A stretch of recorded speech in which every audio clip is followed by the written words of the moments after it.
યુવા પારાયણમાં આધ્યાત્મિક ચિંતનનો અમૃત વર્ષા, યુવાનોમાં સંસ્કાર અને સત્સંગ પ્રત્યે જાગૃતિનો સંદેશ. ઓગળ તાલુકાના થરા ખાતે BAPS સ્વામિનારાયણ સત્સંગ મંડળ દ્વારા 3 દિવસીય યુવા પારાયણનું ભવ્ય આયોજન કરવામાં આવ્યું. આ પારાયણમાં ડીસા ખાતેથી પધારેલ યુવકોએ વિવિધ આધ્યાત્મિક અને જીવન ઉપયોગી વિષયો પર પ્રેરણાદાયી પ્રવચન આપી યુવાઓને સત્સંગમય જીવન જીવવા માટે માર્ગદર્શન પૂરું પાડ્યું.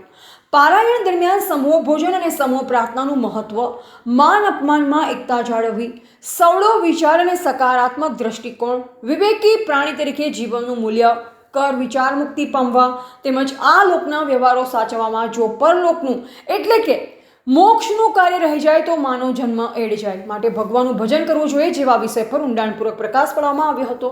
વક્તાએ જણાવ્યું કે આજના આધુનિક અને વ્યસ્ત જીવનમાં યુવાનો માટે આધ્યાત્મિકતા, સંસ્કાર અને સદ્વિચાર અત્યંત જરૂરી છે.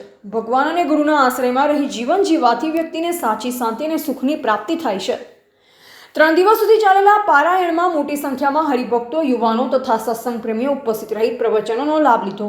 આ સમગ્ર કાર્યક્રમ ભક્તિમય અને આધ્યાત્મિક વાતાવરણ વચ્ચે સંપન્ન થયો, જે કારણે ઉપસ્થિત સૌના હૃદયમાં સત્સંગ પ્રત્યે નવી પ્રેરણા અને ઉત્સાહનો સંચાર થયો.